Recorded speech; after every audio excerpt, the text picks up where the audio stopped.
আমি আজকে ঝিঙের বাটা করে দেখাচ্ছি। ঝিঙের বাটাটা কিন্তু ভীষণ ভালো লাগে খেতে। আজকে অবশ্য আমি ঝিঙের বাটাটা পেঁয়াজ রসুন দিয়ে করব।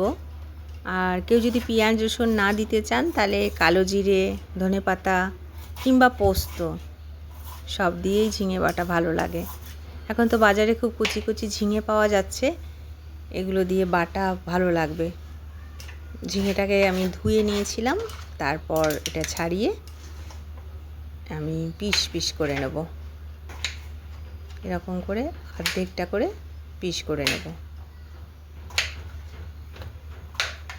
আমি ঝিঙেটাকে আজকে না রোস্ট করব। রোস্ট করে তারপর বাটবো। আমি পেঁয়াজও নিয়ে নিয়েছি। একটা বড় পেঁয়াজ আমি কুচিয়ে রেখেছি ছোট ছোট করে।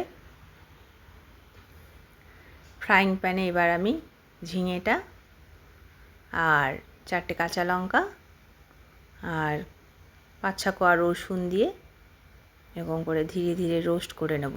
ঝিঙেটা ভেজে নিলেও ভালো লাগবে, কিন্তু এই যে রোস্টেড ঝিঙেটার যে ফ্লেভারটা না ভীষণ ভালো লাগে। একটু পোড়া পোড়া করে নিলে আরও ভালো লাগবে। স্টিমটা অবশ্যই গ্যাসের কমিয়ে দিতে হবে। এপিট ওপিট করে আমি একটু টাইম নিয়ে ঝিঙেটাকে কিন্তু রোস্ট করতে হবে। ঝিঙেটা কিন্তু শরীরের পক্ষে খাওয়া খুবই ভালো। আর ঝিঙের অনেক রকমের রেসিপি তৈরি করা যায় অল্প তেলে। আমার ঝিঙেটা রোস্ট হয়ে গেছে, এবার আমি ঠান্ডা হয়ে গেলে তারপর গ্রাইন্ডারে এটা পেস্ট করে নিলাম। আর ফ্রাইং প্যানে আমি সর্ষের তেলে কালো জিরে ফোড়ন দিয়েছি, তারপর পেঁয়াজটা লাল করে তারপর ঝিঙেটা দেব। ঝিঙে তো একটু জল জল টাইপের হয়, তাই এটা একটু টাইম লাগবে। একদম ড্রাই করে আমি এটা বানাবো। যেহেতু বাটাতে আমি একটু চিনি ভালোবাসি, ঝিঙেতে কিন্তু চিনিটা কমই দেব।